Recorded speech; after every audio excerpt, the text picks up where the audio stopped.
وہ 4 مہینے کون سے ہیں؟ اللہ کے نبی صلی اللہ علیہ وسلم نے صحیح بخاری کتاب التفسیر 2958 میں بتایا، السنۃ 12 شہرا منها 4 حرم، سال تو 12 مہینوں کا ہوتا ہے، ان میں سے 4 حرمت والے ہیں، 3 مہینے اس میں لگاتار آتے ہیں، ذوالقعدہ وذوالحجہ والمحرم، یعنی حج کا مہینہ ذوالحجہ جس میں ہم بقرعید مناتے ہیں، اس سے 1 مہینہ پہلے والے کو ذوالقعدہ کہتے ہیں، اس کے بعد والے مہینے کو محرم کہتے ہیں جو آنے والا ہے۔ یہ 3 مہینے لگاتار حرمت والے مہینے ہیں جس میں لڑائی جھگڑا کرنا بنسبت دوسرے مہینوں کے زیادہ بڑا گناہ ہے۔ اس کی حکمت علماء نے بتائی ہے کہ پہلے زمانے میں لوگ حج کرتے تھے تو مہینوں سفر لگتے تھے، اور حج کرنے کے لیے امن کی ضرورت ہے۔ ابراہیم علیہ السلام نے دعا مانگی تھی کہ کسی قسم کا کوئی خطرہ نہ ہو، سفر میں کسی طرح کی کوئی دہشت گردی نہ ہو، تو اللہ رب العالمین نے 4 مہینوں کو حرمت والا بنایا، 3 لگاتار، تاکہ 1 مہینہ لوگ سفر کر کے جائیں مکہ اور پھر 1 مہینہ وہاں پر قیام کرے، پھر واپس پلٹ کے آئیں تو کسی طرح کی کوئی لڑائی جھگڑے کی بات نہ ہونے پائے۔ اس کے بعد ایک چوتھا مہینہ ورجب و مضر الذی بین جمادی و شعبان، 1 مہینہ ہے رجب۔ اس کی حکمت علماء نے بتائی کہ سال میں 1 بار آدمی عمرہ بھی کرنا چاہے تو اس مہینے کے اندر جا کر عمرہ کر سکتا، امن و امان کے ساتھ، سکون کے ساتھ۔ یہ 4 مہینے حرمت والے ہیں۔ عربی مہینے کون کون سے ہیں؟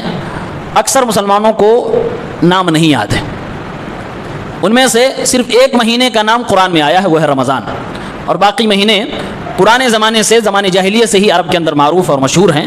ان 4 مہینوں میں اسپیشل کون سا کام نہیں کرنا ہے، اس کا ذکر اللہ نے سورہ توبہ کی آیت نمبر 36 میں کیا ہے۔ اللہ رب العالمین نے ارشاد فرمایا فَلَا تَظْلِمُوا فِيهِنَّ أَنفُسَكُمْ، ان مہینوں کے اندر اپنے اوپر ظلم نہ کرنا، کسی طرح کا کوئی گناہ کر کے، معاصی کا ارتکاب کر کے تم اپنے اوپر ظلم نہ کرنا۔ ایک معنی یہ بھی ہوا ان مہینوں کے اندر جنگ و جدال نہ کرنا، لڑائی جھگڑا نہ کرنا، ان مہینوں کے اندر اپنے آپ پہ تلوار نہ چلانا، اپنے آپ پہ کنکڑیاں نہ چلانا، اپنے آپ پر کسی طرح کا اوزار نہ چلانا۔ قرآن کی دوسری آیت میں اللہ نے فرمایا یسألونک عن الشہر الحرام قتال فیہ قل قتال فیہ کبیر، اے نبی آپ سے پوچھتے ہیں حرمت والے مہینے میں جنگ کے تعلق سے، تو آپ کہہ دیجئے ان مہینوں میں جنگ کرنا کبیرہ گناہ ہے۔ جنگ تو قتل و قتال کرنا، لڑائی جھگڑا کرنا، بلا وجہ مار پیٹ کرنا، یہ ہر مہینے ہر وقت میں گناہ ہے، لیکن ان مہینوں میں اور زیادہ بڑا گناہ ہے۔ اسی چیز کو اللہ نے بیان فرمایا ہے۔ ہم اور آپ جسے قمری سال کہتے ہیں، جسے مسلمانوں کا کیلنڈر کہا جاتا ہے، اس کا نام ہے ہجری کیلنڈر۔ اس کے بارے میں تھوڑی سی تاریخی بات ہم اور آپ سماعت کر لیں۔ یہ کب سے شروع ہوا؟ حضرت عمر فاروق رضی اللہ تعالیٰ عنہ کی خلافت کا دور تھا، تب تک کوئی کیلنڈر مسلمانوں کا اسپیشل نہیں تھا۔ ایک صحابی ابو موسیٰ اشعری رضی اللہ عنہ، وہ یمن کے اندر گورنر تھے۔ گورنر خلیفہ کو لیٹر بھیجا کرتا تھا جس میں مہینوں کے نام تو لکھے ہوتے تھے لیکن کون سا سن ہے یہ نہیں لکھا ہوتا تھا، تو اس سے بڑی دشواریاں آتی تھی۔ کسی سے قرضہ لیا گیا ہے، کسی کو قرضہ دیا گیا ہے، تو مان لیجئے شعبان میں قرضہ واپس کرنا، اب شعبان کس سن میں واپس کرنا ہے؟ شعبان 2024 کی شعبان 2025؟ تو اس طرح کی پریشانیاں سامنے آنے لگی۔ ابو موسیٰ اشعری رضی اللہ تعالیٰ عنہ حضرت عمر رضی اللہ عنہ کو ایک مشورہ بھیجتے ہیں کہ یہاں پر جہاں میں ہوں یہاں پر لوگوں کا اپنا کیلنڈر ہے، تو ہم لوگوں کا بھی اپنا ایک کیلنڈر ہونا چاہیے، اس پر ہمیں غور و فکر کرنا چاہیے۔ عمر فاروق رضی اللہ تعالیٰ عنہ نے صحابہ کرام سے مشورہ کرنا شروع کر دیا کہ ہم مسلمانوں کا بھی اپنا ایک کیلنڈر ہونا چاہیے۔ مشورہ کیا گیا کہ ہمارا سن کب سے شروع ہوگا؟ 4 باتیں سامنے ہیں۔ کچھ صحابہ کرام نے کہا جب ہمارے نبی صلی اللہ علیہ وسلم پیدا ہوئے تھے اس سال کو ہمارا پہلا سال مان لیا جائے۔ کچھ نے کہا نہیں، جس دن ہمارے نبی کو نبوت ملی تھی اس سال کو پہلا سال مان لیا جائے۔ اکثر صحابہ کرام نے کہا جس دن ہمارے نبی صلی اللہ علیہ وسلم نے مکے سے مدینہ ہجرت فرمایا تھا اس کو اپنا سال مان لیا جائے۔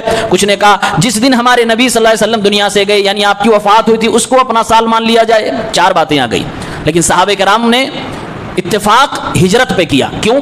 خاص طور سے حضرت علی سے جب مشورہ کیا گیا تو حضرت علی نے حضرت عمر کو مشورے میں کہا جس دن اور جس سال ہمارے نبی صلی اللہ علیہ وسلم نے شرک کی جگہ کو چھوڑ کر سلامتی والی جگہ کو اپنایا اسی سال کو مسلمانوں کا پہلا سال بنایا جانا چاہیے۔ یعنی مسلمانوں نے شرک کی جگہ کو چھوڑ کر ایک دوسری جگہ جہاں پر خالص توحید ہو اس جگہ کو اپنایا۔ توحید کی اہمیت کو دیکھ کر، شرک کی مذمت کو دیکھ کر حضرت علی نے فرمایا کہ ہجرت کو پہلا سال بنایا جائے۔ اب یہ تو طے ہو گیا کہ ہجرت کا جو واقعہ ہوا ہے وہی مسلمانوں کو پہلا سال ہوگا، اس کو ہم ہجری سال بولیں گے۔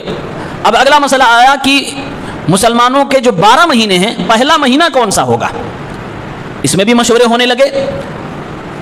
تو چونکہ ہجرت کی جو پلاننگ ہوئی تھی وہ قربانی والے مہینے میں ہوئی تھی، ذی الحجہ کے مہینے میں ہوئی تھی، اور اس کے فوراً بعد محرم کا مہینہ آتا ہے۔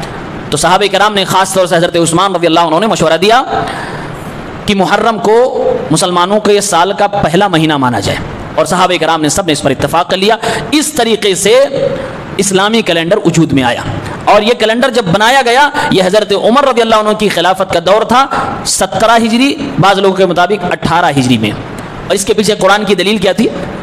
کچھ لوگوں نے دلیل بھی ذکر کی ہے کہ ہجرت ہی کو کیوں صحابہ کرام نے مسلمانوں کے کیلنڈر کا سال مانا؟ کہا اس کی دلیل قرآن کریم میں اللہ رب العالمین نے سورہ توبہ کی آیت نمبر 108 میں فرمایا لَمَسْجِدٌ أُسِّسَ عَلَى التَّقْوَى مِنْ أَوِّلِ يَوْمٍ، ایک ایسی مسجد جو تقوی کی بنیاد پر بنائی گئی ہے پہلے دن سے، یعنی اللہ تعالیٰ نے قبا والی جو مسجد ہے اس کی تعمیر کو مسلمانوں کا پہلا دن گردانا ہے۔ تو اس سے استدلال کرتے ہوئے بعض علماء نے کہا اسی لیے صحابہ کرام نے ہجرت کے واقعے کو چنا تھا، گویا کہ مسلمان ایک طریقے سے آزادی جو ان کو ملی وہ ہجرت کے بعد ملی تھی، ورنہ مکے میں چھپ چھپا کر عبادت کرنی پڑتی تھی، پریشانیاں جھیلنی پڑتی تھی، تو مسلمان مکمل طور سے جو آزاد ہوا وہ ہجرت کے بعد ہوا تھا، اس لیے اس سال کو مسلمانوں کا پہلا سال مان لیا گیا۔ اس کے علاوہ بہت ساری اس کی خصوصیات ہیں جو دوسرے کیلنڈروں میں نہیں پائے جاتے ہیں۔ مسلمانوں کا پہلا جو مہینہ ہے محرم ہے۔ محرم کا معنی کیا ہوتا ہے؟ محرم کا معنی ہوتا ہے حرام کیا گیا۔ کیا حرام کیا گیا؟ ایسا مہینہ جس کے اندر گناہوں کو مزید حرام کر دیا گیا ہے۔ اس کا ایک دوسرا معنی علماء نے بتایا ایسا مہینہ جس کی تعظیم کی جا رہی ہے، جس کا تقدس ہے، جس کا احترام کیا جائے، اس کو محرم کہتے ہیں۔ علماء عرب اس کو المحرم کہتے ہیں۔ وَإِنَّمَا سُمِّيَ مُحَرَّمًا لِأَنَّهُمْ كَانُوا يُحَرِّمُونَ الْقِتَالَ فِيهِ، محرم کو محرم اس لیے کہتے ہیں کیونکہ اہل عرب اس کے اندر جنگ و جدال، لڑائی جھگڑے کو حرام سمجھتے تھے، اور محرم کو محرم اس لیے بھی کہتے ہیں کیونکہ اللہ رب العالمین نے اس کے اندر جنگ و جدال کو حرام کر دیا۔ اب کسی کو اجازت نہیں ہے کہ اس مہینے کو پلٹ کر یا تبدیل کر کے یا آگے بڑھا کر کہیں اور لے کر چلا جائے، اللہ نے یہ چیز حرام قرار دے دی ہے۔ اس مہینے کی فضیلت کیا ہے؟ دیکھیے عربی کے 12 مہینے ہیں، محرم، صفر، ربیع الاول، ربیع الثانی، جمادی الاول، جمادی الثانی، رجب، شعبان، رمضان، شوال، ذی قعدہ، ذی الحجہ، یہ 12 مہینے۔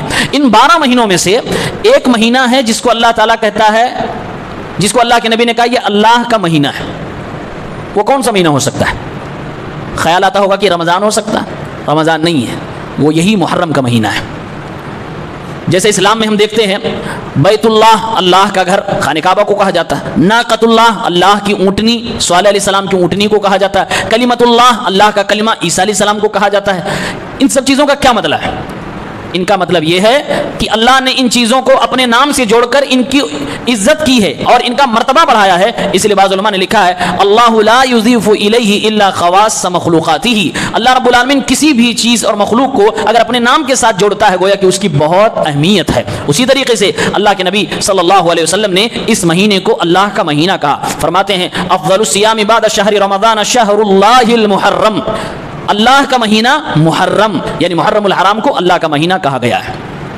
آئیے اب دیکھتے ہیں کہ بات دیگرے اس مہینے میں مسلمانوں نے کیا کیا گل کھلائے ہیں، کیا کیا اس میں خرافات اور بدعات اور رسومات کی جاتی ہیں۔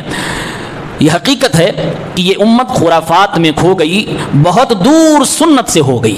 سب سے پہلے ایک غلط فہمی کا ازالہ ہونا ضروری ہے۔ اس مہینے کی اہمیت، فضیلت جو بھی وارد ہوئی ہے اس کے پیچھے کربلا کے واقعے کا کوئی ہاتھ نہیں ہے، یا اس کے پیچھے حضرت حسین رضی اللہ عنہ کی شہادت کے واقعے کا کوئی ہاتھ نہیں ہے۔ دو چیزوں کی وجہ سے اس مہینے کو مسلمان یا تو سیلیبریٹ کر رہے ہیں یا تو غم منا رہے ہیں۔ دو واقعہ، ایک واقعہ یہ ہے کہ اس دن، اس مہینے میں 10ویں محرم کو اللہ رب العالمین نے موسیٰ علیہ السلام کو فرعون سے نجات دی تھی، یہ بھی صحیح حدیث سے معلوم ہوا۔ اور تقریباً اسی دن 10 محرم کو سن 61 ہجری میں ہمارے نبی کے جانے کے 50 سال کے بعد آپ صلی اللہ علیہ وسلم کے نواسے، جنت کے نوجوانوں کے سردار حضرت حسین رضی اللہ تعالیٰ عنہ کی مظلومانہ شہادت ہوئی تھی۔ یہ دو واقعات اسی ایک دن میں ہوئے۔ اس میں جتنی فضیلتیں محرم کی بیان کی جائیں گی وہ ساری فضیلت وہ موسیٰ علیہ السلام فرعون سے نجات پائے تھے وہ نبی نے بتائی ہے، اس کے حوالے سے ہے، کیونکہ نبی علیہ السلام کے زمانے میں تو حضرت حسین کی شہادت ہوئی نہیں تھی۔ اس لیے اس سے اس کو جوڑنا اور کہنا کہ محرم احترام والا مہینہ اس لیے کیونکہ اس میں حضرت حسین شہید ہوئے تھے، اس لیے ہے کیونکہ اس کا تعلق اہل بیت سے ہے، یہ سراسر یہ تاریخی جھوٹ ہے اور یہ مسلمانوں کو گمراہ کرنے والی بات ہے۔ سب سے پہلا رسم، سب سے پہلی خرافات، سب سے پہلی بدعت جو اس مہینے کے اندر ہوتی ہے وہ ہے ماتم، اور یہ بڑی بدعت ہے۔ ماتم کی ہسٹری اگر آپ دیکھیں گے تو آپ کو لگے گا کہ حقیقت میں مسلمان ٹھگا گیا ہے، اس کو اس مورچے پہ زبردست جھٹکا دیا گیا ہے اور وہ پھنس گیا، بیوقوف بن گیا۔ قرآن کریم میں اللہ رب العالمین نے ارشاد فرمایا ہے لا تظلموا فیہن انفسکم، اے مسلمانوں حرمت والے مہینوں میں اپنے اوپر ظلم نہ کرنا، کسی طرح کا کوئی گناہ نہ کرنا، خاص طور سے اپنے اوپر ظلم کرنے سے اللہ نے منع فرمایا۔ اور اسی مہینے کے اندر اگر ماتم کیا جائے تو سراسر قرآن کی آیت کے خلاف، اللہ رب العالمین کی مرضی کے خلاف ہے۔ اللہ کے نبی صلی اللہ علیہ وسلم فرماتے ہیں جو شخص بھی نوحہ اور ماتم کرتا ہے قیامت کے دن اس کے اوپر تار کول ڈالا جائے گا، اسی کا اس کو لباس پہنایا جائے گا، کھجلی کا لباس پہنایا جائے گا، اس انسان کو اس طرح کی سزا دی جائے گی۔ بلکہ آپ صلی اللہ علیہ وسلم نے یہاں تک ارشاد فرمایا لیس منا من لطم الخدود وشق الجیوب ودعا بدعوى الجاہلیہ، مسلمانوں کا طریقہ یہ نہیں ہے کہ اپنے ہی چہرے پر ہاتھ مارے جائیں، اپنے ہی سینے پہ وار کیے جائیں، اپنے ہی پیٹھ پہ اوزار سے خنجر سے زخمی کیا جائے۔ اللہ کے نبی فرماتے ہیں لیس منا، جو اس طرح کی حرکتیں کرتا ہے وہ ہمارے طریقے پہ نہیں، وہ ہمارے سنت پر نہیں ہے، وہ مسلمانوں کے طریقے پر نہیں ہے۔ وضاحت سے اللہ کے نبی نے صلی اللہ علیہ وسلم نے ماتم سے منع فرمایا۔ یہاں تک کہ حدیث میں آتا ہے ایک شخص تھا وہ ایک لوہے کے اوزار سے اپنے آپ کو زخمی کر کے مار لیتا ہے۔ اللہ کے نبی صلی اللہ علیہ وسلم فرماتے ہیں اللہ رب العالمین اس انسان کی اس ایکٹیویٹی پر، اس حرکت پر اللہ فرماتا ہے بادرنی عبدی بنفسہ حرمت علیہ الجنہ، میرے بندے نے میرے پاس آنے میں جلدی مچا ڈالی، خود اپنے آپ کو اس نے قتل کر ڈالا، اپنے آپ پر اس نے خود خنجر چلائے، اور میں نے اس کے اس گناہ کی وجہ سے اس کے اوپر جنت کو حرام قرار دے دیا۔ یعنی کہ اگر کوئی شخص ماتم کرتے کرتے مر جاتا ہے تو حرام موت اس کی ہوتی ہے، اور اللہ رب العالمین اس کے اوپر جنت کو حرام قرار دے دیتا ہے۔ اللہ کے نبی فرماتے ہیں من قتل نفسه بحدیدۃ فحدیدته فی یدہ، جس نے اپنے آپ کو کسی چھری سے، کسی چاقو سے، کسی تلوار سے، کسی لوہے کے ہتھیار سے قتل کیا ہوگا، کل قیامت کے دن جب اس کو دوبارہ زندہ کیا جائے گا اس کے ہاتھ میں دوبارہ اسی طرح کا ہتھیار دیا جائے گا، وہ اسی ہتھیار سے اپنے پیٹ میں وار کرتا جائے گا اور اس کو جہنم میں ڈال دیا جائے گا خالدا مخلدا فیہا ابدا، اور ہمیشہ ہمیش ایک لمبی مدت کے لیے اس کو جہنم میں ڈالا جائے گا۔ یہ ماتم کے حوالے سے اسلام کا اسٹیٹمنٹ ہے۔ اب اگر اسلام کے نام پر، کسی کی شہادت کے نام پر کوئی طبقہ یہ کر رہا ہے تو سراسر اللہ کے رسول صلی اللہ علیہ وسلم کی نافرمانی کر رہا ہے۔ بعض نوجوان محرم کے مہینے میں اور ماتم کے دنوں میں زنجیریں پہن کر خود کو حضرت حسین رضی اللہ تعالیٰ عنہ کا قیدی کہتے ہیں کہ ہم ان کے قیدی ہیں، چہروں پہ تماچے مارے جاتے ہیں، کیسے کیسے ماتم کیا جاتا ہے آپ جانتے ہیں، دھار دار ہتھیار سے اپنے پیشانی پہ مارا جاتا ہے، پیٹھ پہ مارا جاتا ہے، پیٹ پہ مارے جاتے ہیں، اور وہاں ڈاکٹر بھی موجود ہے، خون کے پھوارے بعض دفعہ نکل جاتے ہیں۔ اور بلکہ ماتم کے دنوں میں یہ بھی دیکھا گیا ہے کہ لوگ آگ پر گزرتے ہیں، آگ جلائے، خوب دہکتی ہوئی آگ ہوتی ہے، کوئلہ ہوتا ہے، اور اس کے اوپر سے گزرتے ہیں اور یہ سمجھتے ہیں کہ اس پہ سے جو بندہ گزر گیا وہ سمجھو کہ سچا حضرت حسین سے محبت کرنے والا ہے، جیسے ہندوؤں میں اگنی پریچھا ہوتی ہے، اگنی پریچھا دے رہے ہوتے ہیں۔ یہ سب ماتم کے نام پہ ہوتا ہے اور یہ حرام ہے، اس کا اسلام سے کوئی تعلق نہیں۔ ہندوستان میں جب یہ ماتم آتا ہے یہ انگریزوں کے ذریعے سے آتا ہے، بلکہ انگریز ماتم کے اس عمل کو پروموٹ کرتے تھے، اور جو لوگ ماتم کرنے والے ہوتے تھے انہیں سیکورٹی بھی دیتے تھے، اس کا انتظام کرتے تھے، ان کی تائید کیا کرتے تھے۔ اس کے پیچھے حکمت جب لوگوں نے پتا کی کہ انگریز ویسے مسلمانوں کے خلاف ہوتا ہے، اس عمل میں کیوں ان کا ساتھ دے رہا ہے، تو معلوم یہ چلا کہ انگریز برٹین کی اور برٹش کی حکومت کے سامنے، دنیا کی جو عالمی بڑی بڑی حکومتیں اس وقت ہوا کرتی تھی، وہاں کے پارلیمنٹ میں، وہاں کی میٹنگوں میں جب بیٹھا کرتے تھے لوگوں سے کہتے تھے ہم جہاں پر حکومت کرتے ہیں یقیناً وہ لوگ بہت بد تہذیب ہیں، یقیناً وہ لوگ بڑے ظالم ہیں، ان کو یہ بھی نہیں معلوم کہ اپنی زندگی کیسے گزارنی ہے، وہ تو اتنے جاہل ہیں کہ اپنے آپ کو مارنے کاٹنے والے سمجھتے ہیں، اپنے آپ پر وار کرتے ہیں۔ ایسے لوگ اتنے کمزور ہیں، اتنے بد تہذیب ہیں، اتنی جاہل یہ لوگ ہیں کہ ان کے اوپر کسی پڑھے لکھے انسان کا مسلط ہونا ضروری ہے، ورنہ یہ لوگ اپنے آپ کو مار ڈالیں گے۔ یہ دلیل میں پیش کرتے تھے کہ دیکھو یہ جاہل قسم کے لوگ ہیں، اگر ہم ان پر حکومت نہ کریں تو یہ جانوروں سے بھی بدتر ہیں اور اپنے آپ کو مار ڈالیں گے۔ یہ دلیل میں انگریز پیش کرتے تھے، اس لیے یہاں پر اس کو یہ لوگ پروموٹ کرتے تھے اور لوگوں کو سہارا دیتے تھے اور لوگوں کو ابھارتے تھے کرو، کیونکہ وہ ان کی ناجائز حکومت کی دلیل دوسری جگہوں پہ بنا کرتی تھی، اور یہاں مسلمان بیوقوف بن گیا۔ اس کی تاریخ کیا ہے، شروعات کب ہوئی؟ اللہ کے نبی صلی اللہ علیہ وسلم دنیا سے گئے سن 10 ہجری میں، حضرت حسین رضی اللہ تعالیٰ عنہ کی شہادت ہوئی سن 61 ہجری میں، 50 سال کے بعد 100 سال گزر گیا، 200 سال گزر گیا، 300 سال گزر گیا، کوئی ڈرامہ نہیں۔ 352 ہجری کے اندر، اور اپنے کیلنڈر کے حساب سے عیسوی کیلنڈر سے دیکھیں تو 963 عیسوی جون کے مہینے میں ایک بادشاہ تھا جو معز الدولہ، اس نے اپنے تمام پرجا کو حکم دیا کہ دکانیں بند کروا دی، چوراہوں پر لکڑی کے تازیے بنوائے اور اس کے پورے ڈھانچے بنوائے، نقشے بنوائے. جو زمانے میں کچن ہوا کرتے تھے، ہوٹلز ہوا کرتے، سارے ہوٹلوں کو بند کروا دیا. روٹی بنانے والے روٹی نہ بنائے، کھانا بنانے والے کھانا نہ بنائے، مکمل سرکاری چھٹی کروا دی. اور اس کے بعد اعلان کیا کہ تمام عورتیں بال کھول کر چیختی چلاتی ہوئی روڈ کے اوپر نکلے، بے پردہ ہو کر نکلے اور ایک ماتم اور سوگ کا ماحول بنا دیا. یہ شروعات کب ہوئی؟ 352 ہجری میں 963 عیسوی جون کے مہینے ہوئی. اور کس نے کیا؟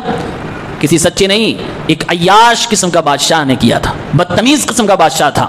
اور اس نے مسلمانوں کو اس طرح سے زبردستی کر کے، اور اس کے ہاں میں ہاں ملانے والے شیعہ قوم تھی، ان لوگوں نے اس کو ہاتھوں ہاتھ لے لیا. اور کیونکہ حضرت حسین کا نام تھا، حضرت حسین کے نام پہ سب کچھ کروایا جا رہا تھا. شیعہ قوم اس کے زبان پر لبیک کہتی ہے، اور سنی لوگوں نے جب بغاوت کی تو اس کے اوپر وار کیا گیا، ان کو مارا گیا. اسی لیے امام ذہبی رحمہ اللہ تاریخ کی کتاب تاریخ الاسلام میں لکھتے ہیں، یوم عاشورہ الزم معز الدولہ الناس بغلق الاسواق. معز الدولہ بادشاہ نے بازاروں کو بند کرنے کے لیے زبردستی کی اور اس طریقے سے دکانوں کو بند کروایا، عورتوں کو روڈ پر لایا. وَهَذَا أَوَّلُ يَوْمٍ نِيحَ عَلَيْهِ بِبَغْدَادِ. یہ پہلا دن تھا کہ بغداد جیسے شہر میں حضرت حسین کے نام پر پہلی بار ماتم کیا گیا. کب ہوا؟ 352 ہجری میں 963 عیسوی کے اندر. یہ ماتم کی بدعت، اس کا مسلمانوں سے، اسلام سے کوئی تعلق نہیں. یہ سراسر غیر اسلامی رسم ہے، رواج ہے، اسے مسلمانوں کو چھوڑ دینا چاہیے. دوسری چیز جو اس مہینے میں کی جاتی ہے وہ ہے تعزیہ داری.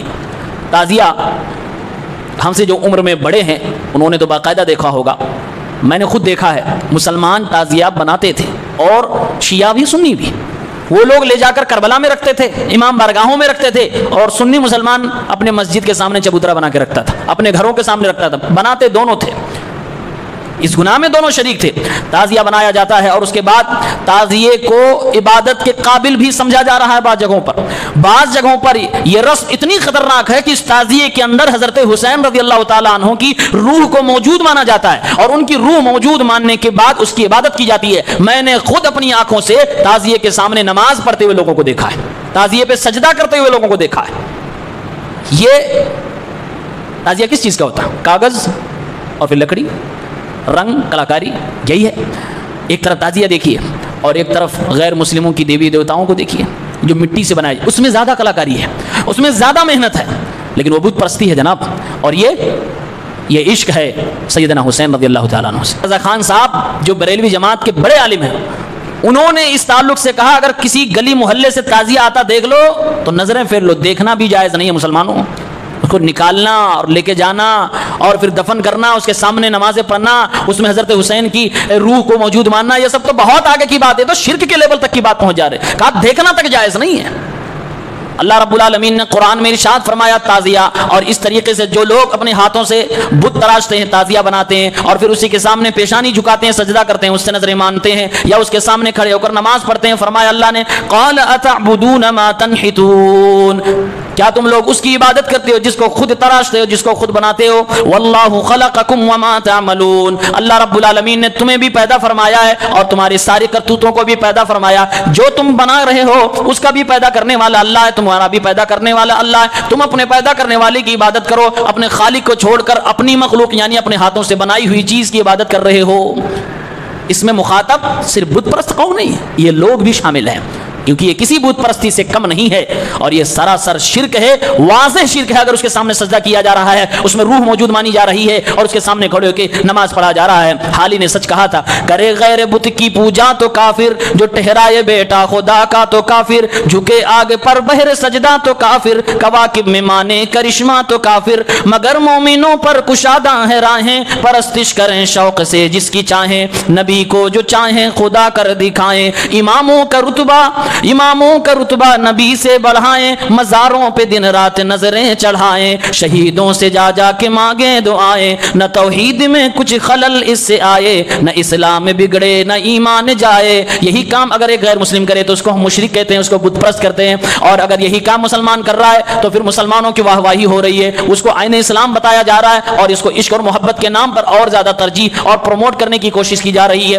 بت پرستی کرتے کرتے شرک میں مبتلا ہو گئی، ڈوب گئی. اور یہ بھی وہی کام کر رہے ہیں، جبکہ دونوں کا راستہ بالکل الگ تھا۔ ایک شاعر کہتا ہے تھی میری اور رقیب کی راہیں جدا جدا، میری اور میرے دشمن کی راہیں الگ الگ تھی میری اور رقیب کی راہیں جدا جدا، آخر کو دونوں کوچے جانا میں جا ملے، یعنی دونوں جا کر شرک کی دلدل میں گر گئے، جبکہ دونوں ایک دوسرے کے عقیدے کے اعتبار سے، ایمان کے اعتبار سے مختلف تھے، دشمن تھے، لیکن دونوں جا کر شرک کی دلدل میں گر گئے۔ تیسری چیز ہے جو اس میں رسم کے طور پر کی جاتی ہے وہ ہے مرثیہ خوانی، اور یہ کام مولویوں کا ہے۔ ان کے اندر ان کو ذاکر کہا جاتا ہے، ذاکر جو ذکر کرتا ہے، یعنی کربلا کے واقعے کو جو سب سے زیادہ جھوٹ کے انداز میں جھوٹ بول بول کر بول لے جائے، لوگوں کو رلا لے جائے، لوگوں کو ایموشنل کر لے جائے، اس کو سب سے بڑا ذاکر مانا جاتا ہے، اور سب سے زیادہ اسی کو پیمنٹ کی جاتی ہے۔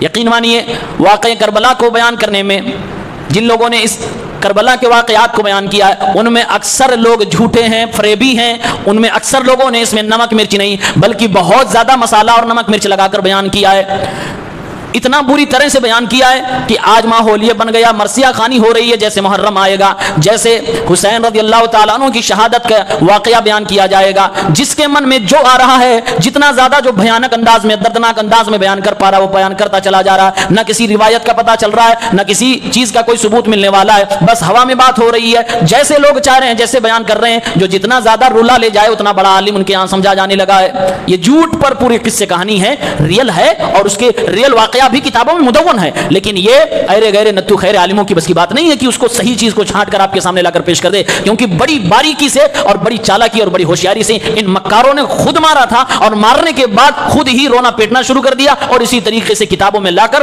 بہت ساری غلط چیزیں تاریخ کے نام پر بھر دی ہیں، جسے امت کو گمراہ کیا گیا۔ یہ مرثیہ خوانی، مرثیہ جو پڑھا جاتا ہے، بیان کیا جاتا ہے، ایسا ایموشنل ہوتا ہے کہ اس میں عورتیں پڑھ رہی ہوتی ہیں ماتم کے ٹائم پر، اور مرد سن رہا ہوتا ہے جوش میں آ کر اپنے اوپر وار کر۔ آسان نہیں ہے اپنے ہی بدن پہ تلوار چلانا، آسان نہیں ہے خود اپنے ہی چہرے پہ بلیڈ سے اور اپنے سینے پہ وار کرنا، اس کے لیے پاگل ہونا ضروری ہے، اور پاگل کرنے کے لیے یہ مرثیہ کا استعمال کیا جاتا ہے، اس سے لوگوں کو ایموشنلی بلیک میل کیا جاتا ہے۔ اور یہ مرثیہ خوانی جس کے اندر جھوٹ ہے، فریب ہے، موضوع روایات ہیں، یہ بھی اسلام کے اندر حرام ہے، کیونکہ جھوٹ بولنا عام طور سے ویسے ہی کبیرہ گناہ ہے، اور اگر دین کے نام پر بولا جائے اور حضرت حسین رضی اللہ تعالیٰ عنہ کے نام پہ بولا جائے، جس سے دین کا کوئی گہرا تعلق کر کے بولا جائے، تو یہ اور بڑا گناہ ہو جاتا ہے، اور یہ چیز انتہائی زیادہ خطرناک ہو جاتی ہے۔ چوتھی بدعت تبرہ بازی۔ تبرہ بازی کیا ہے؟ یہ جو ماتم کی محفلیں ہوتی ہیں، جب تک ان محفلوں میں صحابہ کرام کو گالی نہ دے لیا جائے ماتم پورا نہیں ہوتا ہے۔ خاص طور سے حضرت معاویہ کو، عمرو بن عاص کو، حضرت مغیرہ کو، اور پھر یزید کو، جب تک ان کو گالی نہ دے لے تب تک ان کا ماتم پورا نہیں ہوتا۔ کچھ لوگ واضح کھلے الفاظ میں گالی دیتے ہیں، اور کچھ لوگ اشارے میں چھپ کے دیتے ہیں، کیونکہ ان کے ہاں ایک اور فارمولہ ہے تقیہ۔ تقیہ کا مطلب یہ ہوتا ہے کہ اپنے دل کی بات چھپا لو، سامنے والا اگر تمہارے مزاج کا نہیں ہے تو اپنے دل کی بات چھپا لو اور اس کے سامنے اس کی والی بات کر لو۔ جو منافق کی ڈیفینیشن ہے، نفاق کی سیم وہی ڈیفینیشن ہے تقیہ کرنے والے کی، تو ان کے ہاں یہ شریعت ہے، اور اس پر ان کو ثواب ملتا ہے کہ جیسے ان کے ہاں اگر عقیدہ ہے کہ ابو بکر صدیق رضی اللہ تعالیٰ عنہ نعوذ باللہ گنہگار ہیں کیونکہ حضرت فاطمہ کا حق انہوں نے مارا ہے، تو یہ ان کا عقیدہ ہے۔ ان کا عقیدہ کہ حضرت عائشہ نے زنا کیا تھا، نعوذ باللہ ان کے اوپر کوڑا برسانا چاہیے تھا، لیکن ان مسلمانوں نے برسایا نہیں۔ ان کا عقیدہ کہ حضرت عمر نے غلط کیا تھا۔ ان کا عقیدہ ہے کہ اگر ہماری حکومت آ جائے تو ابو بکر عمر کی قبر کھودیں گے، لاش نکالیں گے، ان دونوں کو سزا دیں گے، اور سیدہ عائشہ کو بھی سولی پہ چڑھائیں گے، ان کے اوپر بھی سزا نافذ کریں گے۔ یہ عقیدہ ہے، لیکن آپ کے سامنے، ہمارے سامنے نہیں بیان کریں گے۔ کیوں؟ وہاں تقیہ کریں گے، کیوں؟ آپ برا مان جائیں گے۔ یعنی منافقت پوری بھری پڑی ہے، لیکن یہ ساری چیزیں ان کے عقیدے میں شامل ہیں، ان کی کتابوں میں لکھی گئی ہیں۔ اس مہینے میں جو ایک بڑا اور بہت برا کام ہوتا ہے وہ ہے تبرہ بازی، یعنی صحابہ کرام کو برا بھلا کہا جاتا ہے، انہیں گالیاں دی جاتی ہیں، کبھی کھل کر کیا جاتا ہے، کبھی اشارے میں کیا جاتا ہے، جبکہ صحابی کون ہے؟ من لقی النبی مؤمنا به ومات علی الاسلام، جس نے نبی سے ایمان کی حالت میں ملاقات کی ہو اور ایمان کی حالت میں دنیا سے چلا گیا ہو، وہ صحابی ہے۔ اور جس کے نام کے آگے صحابی لگ گیا، اب وہ چاہے چھوٹا ہو، بڑا ہو، بچہ ہو، جوان ہو، بوڑھا ہو، کوئی بھی ہو، بس صحابی اس کے نام کے آگے اگر لگ گیا تو اس کے جنتی ہونے میں کوئی شک و شبہ نہیں ہے۔ قرآن کریم میں اللہ نے فرمایا وَكُلًّا وَعَدَ اللَّهُ الْحُسْنَى، ہر صحابی سے اللہ رب العالمین نے جنت کا وعدہ فرمایا ہے۔ اگر کسی بھی صحابی کے بارے میں آپ کے دل میں یہ خیال آ رہا ہے کہ یہ چھوٹا صحابی ہے، بڑا صحابی ہے، یہ دونوں صحابی آپس میں لڑے تھے، یہ حق پہ تھا یا نہ حق پہ تھا، اگر اس طرح کا خیال میں کوئی بات آ رہی ہے اور اس خیال کے ذریعے سے آپ کے دل میں ایک عقیدہ بن رہا کہ اس صحابی سے ہمیں محبت نہیں کرنی چاہیے، اس صحابی سے ہمیں محبت کرنی چاہیے، یعنی کسی صحابی کے خلاف دل میں بغض پیدا ہو جا رہا ہے، تو جان لیجئے آپ کے اندر شیعیت اور رافضیت کی بیج نے اپنی جگہ بنا لی ہے اور آپ کے اندر شیعیت داخل ہو گئی ہے، آپ کو پتہ بھی نہیں چل رہا ہے۔ ایک چھوٹے سے بھی صحابی سے ذرہ برابر اگر دل میں نفرت آ رہی ہے تو فوراً توبہ کرنا ضروری ہے۔ یہ شیعیت کا کیڑا ہے اور آج افسوس بہت سارے مسلمانوں کے دلوں میں یہ کیڑا موجود ہے، اور میں نام لے کر کہہ رہا ہوں، سیدنا معاویہ رضی اللہ تعالیٰ عنہ، سیدنا عمرو بن عاص اور سیدنا مغیرہ، ابو بکر صدیق، حضرت عمر، تمام صحابہ کرام، جس کے بھی خلاف دل میں اگر نفرت آ رہی ہے تو سمجھ لیجیے کہ آپ کے اندر شیعیت اور رافضیت کی بیج پڑ چکی ہے۔ توبہ کرنا بہت ضروری ہے، اللہ سے معافی مانگنا بہت ضروری ہے۔ اللہ کے نبی صلی اللہ علیہ وسلم نے فرمایا، لا تسبوا صحابی، میرے کسی بھی صحابی کو برا بھلا نہ کہو، انہوں نے جو اپنی زندگی میں خرچ کر دیا ہے، اگر تم احد پہاڑ کے برابر بھی خرچ کرو تو ان کے آدھے تک بھی نہیں پہنچ پاؤ گے۔ عبداللہ ابن عمر رضی اللہ تعالیٰ عنہ فرماتے ہیں، کسی بھی صحابی رسول کو برا بھلا نہ کہو، گالیاں مت دیا کرو، کیونکہ ایک صحابی نے اللہ کے نبی صلی اللہ علیہ وسلم کے ساتھ جو ایک گھنٹہ گزارا ہے، ایک لمحہ، ایک گھڑی جو اللہ کے نبی کے ساتھ کسی صحابی نے گزار لی ہے، کسی غیر صحابی اگر پوری زندگی عمل کرے، 40 سال تک نیکیاں کرتا رہے، تب بھی اس درجے کو نہیں پہنچ پائے گا جو ایک صحابی ایک لمحہ میرے نبی کے ساتھ گزار کے پا جاتا ہے۔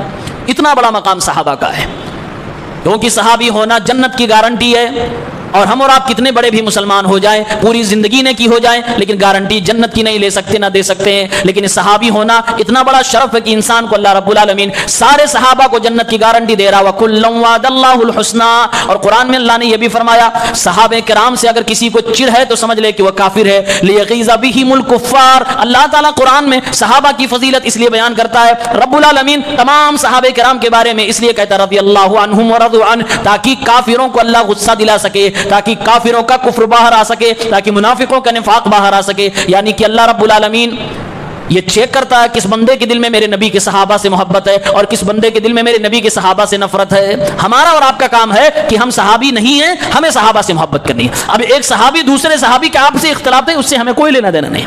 ہمارا ایمان کیا ہے کہ ہمیں ان دونوں سے محبت کرنی ہے، وہ دونوں اگر آپس میں وقتی طور سے اختلاف کیے، ان کا معاملہ اللہ کے حوالے ہے، ہم خاموش رہیں، یہی ہمارا موقف صحیح ہونا چاہیے، اس میں بہت زیادہ زبان درازی کرنے کی ضرورت نہیں، زبان چلانے کی ضرورت نہیں ہے۔ جو لوگ اس مہینے میں تمام صحابہ کرام کو برا بھلا کہتے ہیں، خصوصاً حضرت معاویہ رضی اللہ تعالیٰ عنہ کو، اگر ان سے وجہ پوچھی جائے تو دلیل میں آتے آتے واقعی کربلا کو ذکر کریں گے۔ دیکھو کربلا کے اندر حضرت حسین رضی اللہ تعالیٰ عنہ تمام اہل بیت کو بہت ظالمانہ طریقے سے شہید کر دیا گیا، شہید کرنے والوں کو ہم برا بھلا کیوں نہ کہیں، لیکن ایسے ہی لوگ جب ان سے پوچھا جائے، عمر فاروق رضی اللہ تعالیٰ عنہ محرم کی پہلی تاریخ کو شہید کر دیے گئے اور یہ بھی ظالمانہ طریقے سے شہید کیے گئے، ان کو بھی وار کیا گیا، ان کو بھی مارا گیا، ان کو بھی شہید کیا گیا، پھر ان کے قتل کرنے والے اور ان کے مارنے والوں کے ساتھ تمہیں پیار و ہمدردی کیوں ہے؟ آپ کو پتا ہے حضرت عمر رضی اللہ تعالیٰ عنہ کا جو شہید کرنے والا انسان ہے، مارنے والا جو قاتل ہے، ایران کے کاشان شہر کے اندر آج بھی اس کا مزار ہے اور پوری ایرانی حکومت اس کو سپورٹ کرتی ہے، وہ مزار ہے، اس کی سرکشا ہے، اس مزار پر لکھا ہوا ہے بقعۃ متبرکہ بابا شجاع الدین ابو لؤلؤ فیروز۔ بقعہ متبرکہ کا مطلب ہوتا ہے ایک مبارک جگہ۔ یہ کون شخص ہے؟ عمر فاروق رضی اللہ عنہ کو شہید کرنے والا، ان کے اوپر خنجر سے وار کرنے والا، اور اس کو یہ شیعہ لوگ اس کا مزار بنا کے رکھے ہیں پوری سیکورٹی کے ساتھ۔ حالانکہ ان میں بہت سارے ایسے لوگ ہیں جو انکار کر رہے ہیں، نہیں یہ دوسرا کوئی ابو لؤلؤ فیروز ہے، یہ دوسرا کوئی بابا شجاع الدین ہے، یہ وہ نہیں ہے، وہ تو مدینے میں مر گیا تو مدینے میں اس کو کہیں دفن کر دیا گیا ہوگا، لیکن آج بھی یہ مزار ہے اور سیم نام لکھا ہوا، آپ گوگل پہ سرچ کر، آج ہی میں نے امیج دیکھی ہے اور اس پہ اس مزار کے اوپر یہ عربی میں لکھا ہوا بقعۃ متبرکہ بابا شجاع الدین ابو لؤلؤ فیروز۔ شجاع الدین کا مطلب جانتے ہیں کیا ہوتا ہے؟ دین کا بہادر۔ بتائیے حضرت عمر کو جس نے شہید کیا اس کو دین کا بہادر ٹائٹل دیا گیا، بابا شجاع الدین۔ ایک خلیفہ شہید ہوا، اللہ کے نبی صلی اللہ علیہ وسلم کے سسر رشتے میں لگتے تھے حضرت عمر رضی اللہ تعالیٰ عنہ، ان کو شہید کرنے والے کو آپ پوری عزت دے رہے ہو، اس کے تئیں آپ کو ہمدردی ہے، اس شہادت پہ زبان نہیں کھلتی ہے، اور پھر اللہ کے نبی صلی اللہ علیہ وسلم کے نواسے حضرت حسین کی شہادت کا نام لے کر آپ سارے صحابہ کرام کو گالیاں دے رہے ہو۔ جبکہ حقیقت کچھ اور ہے۔ آج تو تحقیق کا دور ہے، تحقیق نے اس بات کو سامنے روز روشن کی طرح آیا کر دیا کہ مارنے والے کون تھے، قتل کرنے والے کون تھے، کربلا میں ادھم مچانے والے لوگ کون تھے اور کس نے ماتم کیا تھا۔ یہ ساری چیزیں آج تحقیق کر کے واپس سامنے آ چکی ہیں۔ یہی لوگ تھے جو آج ماتم کر رہے ہیں، انہیں کے آباء و اجداد تھے۔ پانچواں گناہ اور پانچویں بدعت جو اس مہینے میں کی جاتی ہے وہ ہے سوگ منانا۔ سوگ مطلب کیا ہوتا ہے کہ بھائی اس مہینے میں ہم ہنسیں گے نہیں، اس مہینے میں اچھا کپڑا نہیں پہنیں گے، اس مہینے میں اپنے گھر کے کھٹیے کو الٹ دیں گے، چارپائی کو الٹ دیں گے، اس مہینے میں روٹی نہیں پکائی جائے گی، اس مہینے میں جھاڑو نہیں دیا جائے گا۔ اور بعض جگہوں پہ یہ بھی کہا جاتا ہے تازیہ دفن ہو جائے گا تو گھر میں روٹی بنے گی، تازیہ دفن ہو جائے گا تو تب گھر میں جھاڑو لگے گا، تازیہ دفن ہو جائے گا تب چارپائی کو سیدھا کیا جائے گا۔ اور بہت سارے جو شدت پسند ہوتے ہیں، جو کٹر ہوتے ہیں، وہ ننگے پاؤں یہ 10 دن چلتے رہتے، چپل بھی نہیں پہنتے، اور بہت سارے لوگ تو کپڑا بھی نہیں بدلتے ہیں، وہی کالا لباس چلتا رہتا ہے۔ شادی بیاہ اس مہینے میں منحوس مانا جا رہا ہے، اور جس لڑکی کی شادی اس مہینے سے پہلے مہینے میں ہو جائے، یعنی عید القربہ عید الاضحیٰ والے مہینے میں، اس لڑکی کو اس مہینے کے اندر سسرال میں رہنے نہیں دیا جاتا، اس کو واپس مائکے بلا لیا جاتا، اور مانا جاتا کہ اگر یہ سسرال میں رہی تو سسرال میں کچھ نہ کچھ کانڈ ہو جائے گا، یہ سسرال پر کوئی نہ کوئی آفت لے کر آ جائے گی۔ اس طریقے سے یہ توہم پرستی ہے اور یہ اندھ وشواس پایا جاتا ہے۔ جبکہ ہم اور آپ اللہ کے نبی صلی اللہ علیہ وسلم کی سنت کو دیکھیں، ہمارے نبی صلی اللہ علیہ وسلم جس معاشرے میں ہیں، اس معاشرے میں شوال کے مہینے کو بھی منحوس سمجھا جاتا تھا۔ جس مہینے میں عید الفطر منائی جاتی ہے، اس مہینے کو بھی جاہلیت میں بڑا منحوس مانا جاتا تھا۔ ہمارے نبی صلی اللہ علیہ وسلم نے سیدہ عائشہ رضی اللہ تعالیٰ عنہا سے اسی مہینے میں شادی کی، اور اسی مہینے میں آگے چل کے آپ نے رخصتی بھی کروائی، یعنی اللہ کے نبی صلی اللہ علیہ وسلم نے جاہلیت کی ایک رسم کو توڑا ہے۔ آج مسلمانوں نے محرم کے مہینے کو منحوس مان لیا اور اسی مہینے کے اندر شادی بھی نہیں کرتے، رخصتی بھی نہیں کرتے، بلکہ نو بیاہتا عورت کو اس کے میکے واپس بھیج دیتے، کہتے ہیں تازیہ دفن ہونے کے بعد تم واپس آنا ورنہ میرے گھر میں کانڈ ہو جائے گا۔ یہ اندھ وشواس ہے، یہ ہے توہم پرستی جو آج مسلمانوں میں پائی جاتی ہے۔ اور سوگ، کسی کے مر جانے کے بعد سوگ منانا، ایک ہوتا ہے غم زدہ ہو جانا، غم آپ کو ہو گیا، آپ کا کوئی قریبی دنیا سے چلا گیا، یہ ایک فطری چیز ہے، اس میں مرد بھی ہوتا ہے غم زدہ، عورتیں بھی ہوتی ہیں، لیکن جو باقاعدہ منایا جاتا ہے جس کو سوگ منانا کہتے ہیں، اس کا مردوں سے کوئی تعلق نہیں، اس کا مردوں سے کوئی تعلق نہیں ہے۔ سوگ منانا عورتوں ہی کا کام ہے، اس میں مردوں کا کوئی کام نہیں ہے۔ اللہ کے نبی صلی اللہ علیہ وسلم نے ارشاد فرمایا کسی بھی عورت کے لیے حلال نہیں ہے جو اللہ پر آخرت کے دن پر ایمان رکھتی ہو کہ کسی میت کے اوپر 3 دن سے زیادہ وہ سوگ منائے۔ ہاں اگر اس کے شوہر کا انتقال ہو گیا تو 4 مہینہ 10 دن تک وہ سوگ منا سکتی ہے، ورنہ کوئی عورت 3 دن سے زیادہ کسی بھی قریبی کے مرنے کے بعد سوگ نہیں منا سکتی ہے۔ اور آج کتنے سال ہو گئے، 1300 سال ہو گئے، عورت تو چھوڑیے مرد حضرات سوگ منائے جا رہے ہیں، اور سوگ منانے کی اعلیٰ کوالٹی ہے، یعنی ماتم کیے جا رہے ہیں۔ ماتم یہ اصل میں سوگ منانا ہی ہے، اور یقیناً اگر قرآن کی روح سے دیکھا جائے تو یہ سیدنا حسین رضی اللہ تعالیٰ عنہ کے ساتھ مذاق کیا جا رہا ہے۔ اللہ کے نبی صلی اللہ علیہ وسلم کا خانوادہ، اللہ کے نبی صلی اللہ علیہ وسلم وہ ہستی ہیں اور آپ کے گھر والے وہ لوگ ہوا کرتے تھے جو بڑے بڑے مصیبتوں کو، بڑی بڑی آزمائشوں کو مسکرا کر سہ لیا کرتے تھے، کبھی بھی جزا فضا نہیں کرتے تھے، صبر کرنے والی قوم تھی۔ اللہ کے نبی کا خاندان صبر والا خاندان تھا۔ اب جو لوگ ماتم کر رہے ہیں گویا رضی اللہ تعالیٰ عنہ کا مذاق بنا رہے ہیں کہ صبر نہیں کر پائے، ہم اپنا ماتم کر رہے ہیں، ہم جزا فضا کر رہے ہیں، اور یہ ماتم سراسر صبر کے خلاف ہے۔ صبر اور ماتم دونوں آگ پانی ہیں۔ اسلام صبر کی تعلیم دیتا ہے، ماتم کرنے کی تعلیم نہیں دیتا ہے، اس کا تعلق اسی سے ہے۔ یہ ماتم جو ہوتا ہے، یہ جو محرم کے مہینے میں سوگ منایا جاتا ہے، شادی نہیں کریں گے، روٹی نہیں بنائیں گے، جھاڑو نہیں دیں گے، یہ روٹی بنانا، جھاڑو لگانا، یہ سب عبادت تو نہیں ہے۔ عبادت میں بھی اگر کوئی شخص اپنے اوپر سختی کر رہا ہے، اسلام اس کو نہیں برداشت کرتا ہے۔ یہ خرافات کو اسلام سختی کے ساتھ برداشت کرے گا؟ سوال ہی نہیں پیدا ہوتا۔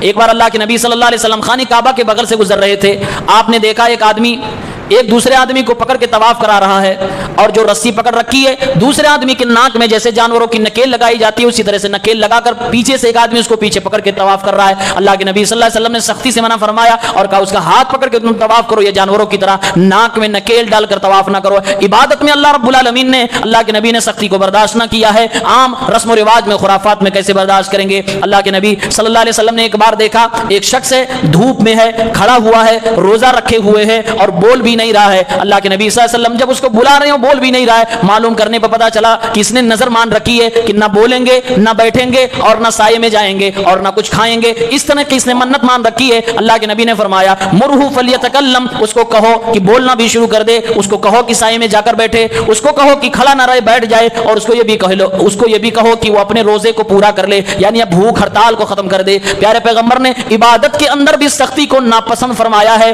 رسم و رواج میں اگر کوئی سختی کر رہا ہے تو کیسے جائز ہو سکتا ہے؟ ایک شخص تھا 2 بیٹوں کے کندھوں پہ ٹیک لگا کر حج کرنے کے لیے پیدل جا رہا تھا. اللہ کے نبی نے جب دیکھا تو اللہ کے نبی نے فرمایا ان اللہ لغنی عن تعذیب ھذا نفسہ, یہ آدمی اپنے آپ کو عذاب دے رہا ہے, اللہ کو اس کے عذاب کی کوئی ضرورت نہیں ہے, یہ اپنے آپ کو سزا دے رہا ہے, اللہ تعالیٰ اس سے پاک ہے. گویا کہ اللہ تعالیٰ عبادت میں جب سختی کو برداشت نہیں کر رہا ہے تو رسم و رواج اور خرافات عام زندگی میں سختی کو برداشت کیسے کر سکتا ہے؟ اس سے اندازہ کرنا چاہیے کہ جو لوگ آج اس طرح کی توہم پرستی میں زندگی گزار رہے ہیں. چھٹی بدعت ہے کہ محرم کے مہینے میں قبرستان کی بڑی سجاوٹ ہو جاتی ہے, قبرستان کی بڑی سجاوٹ ہوتی ہے, لیپا پوتی ہوتی ہے, مٹی گرائی جاتی ہے, پھر اس کے بعد قبروں کے اوپر چڑھایا جاتا ہے, اور اسی طرح سے مٹی ڈالنے کے بعد مٹھائی بانٹی جاتی ہے, بچوں کو کھلایا جاتا ہے. اور اندازہ یہ ہوتا ہے کہ اگر مٹی دینے کے بعد, قبر پر مٹی ڈالنے کے بعد مٹھائی نہیں کھلائی تو قبر والے پہ بوجھ ہو جائے گا یا بچوں پہ بوجھ ہو جائے گا. اس طرح کی خرافات بدعت پائی جاتی ہے. قبر پہ جو اس طرح کے لوگ جب قبرستان جاتے ہیں تو ایک اور بدعت کرتے ہیں, پارا پڑھ پڑھ کے اس مردے کو بخش رہے ہیں, جو کہ ایک نئی الگ بدعت اپنے آپ میں. قبروں پر لوگ دال چاول اور چینی شکر وغیرہ بھی پھینک رہے ہیں. یہ ساری کی ساری چیزیں خرافات ہیں. عورتیں بھی جا رہی ہیں, مرد بھی جا رہے ہیں, عورتیں اپنے اچھے اچھے لباس پہن کے جا رہی ہیں اور قبرستان کی زینت بھر رہی ہیں. بہت ساری جگہوں پہ حضرت حسین رضی اللہ تعالیٰ عنہ کی قبر کی شبیہ بنائی جاتی ہے اور اس کا سجدہ کیا جاتا ہے, اس کی زیارت کی جاتی ہے. یہ قبر کے ریلیٹڈ اس مہینے کے اندر ایک نئی بدعت کی جاتی ہے اور یہ سراسر بدعت ہے, اس کا دین سے کوئی تعلق نہیں ہے. اور زیارت کرنے کے لیے تو کبھی بھی جا سکتے ہیں, اس کے لیے ٹائم فکس کرنا, عید کے دن, جمعہ کے دن, شعبان کے دن, محرم والے میں, یہ سب جو ٹائم فکس کر کے لوگ قبروں کی زیارت کرتے ہیں, ایسا کرنا غلط ہے, اسلام میں منع ہے.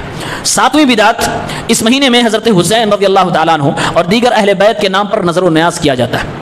نظر اور نیاز یہ صرف اللہ رب العالمین کے لیے حلال اور جائز ہے, غیر اللہ کے لیے شرک ہے. اور حضرت حسین رضی اللہ تعالیٰ عنہ کے نام پہ یہ سب کچھ محرم کے مہینے میں ہوتا ہے. آپ کو اندازہ ہوگا یہ سب ہوتا ہے کہ نہیں ہوتا ہے, میں بتا رہا ہوں کیسے. محرم جیسے آئے گا, ادھر جلوس نکلیں گے, ادھر تعزیہ اٹھائے جائیں گے, ادھر ڈھول تاشے بجائے جائیں گے, اور ادھر روڈوں پر سبیلیں لگتی ہیں, شربت, کہیں دودھ, کہیں لسی, کہیں حلوہ, کہیں کجیا اور ٹھوٹیوں کو بھر کے بچوں کو بانٹا جاتا ہے. اس طرح کی جو بھی چیزیں لگائی گئی, اور کہیں کہیں حلیم بریانی پکائی جاتی ہے, یہ بھی بانٹا جاتا ہے. یہ سب یہی ہے جو ہم اور آپ کو دکھتا نہیں ہے, لیکن اس کے پیچھے یہی عقیدہ ہوتا ہے کہ حضرت حسین کے نام پر نظر مان کر آپ کو کھلایا جاتا ہے. آج مسلمان سنی پوچھتا ہے کہ اگر وہ کھلا رہا ہے, شربت پلا رہا ہے, اس میں غلط کیا ہے؟ کیوں پلا رہا ہے بھائی؟ کیوں آپ کو بریانی اس دن وہ کھلا رہا ہے؟ کیوں آپ کو حلوے کھلا رہا ہے, لسی پلا رہا ہے؟ قرآن میں اللہ تعالیٰ نے فرمایا انما حرم علیکم المیتۃ والدم ولحم الخنزیر وما اہل لغیر اللہ بہ. اللہ رب العالمین نے تمہارے لیے مردار کو, خون کو, خنزیر کے گوشت کو حرام قرار دیا. وما اہل بہ لغیر اللہ, اللہ رب العالمین نے ہر اس چیز کو بھی حرام کر دیا جس پر غیر اللہ کا نام لیا گیا ہو.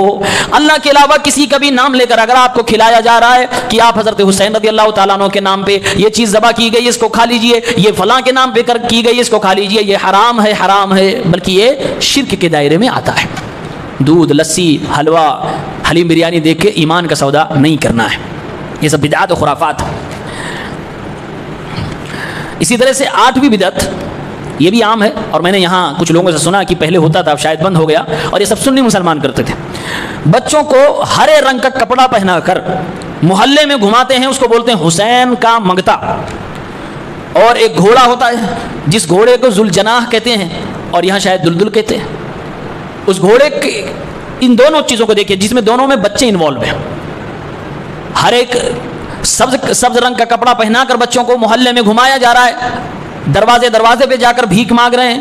اور عقیدہ کیا ہے؟ یہ جو مانگی ہوئی بھیک ہوگی اس بھیک سے کھانا پکوایا جائے گا, اور ان سبز رنگ کپڑا جو بچے پہنے ہوئے ہوں گے ان کو جب کھلایا جائے گا تو ان کو کسی طرح کی کوئی بیماری نہیں لگے گی.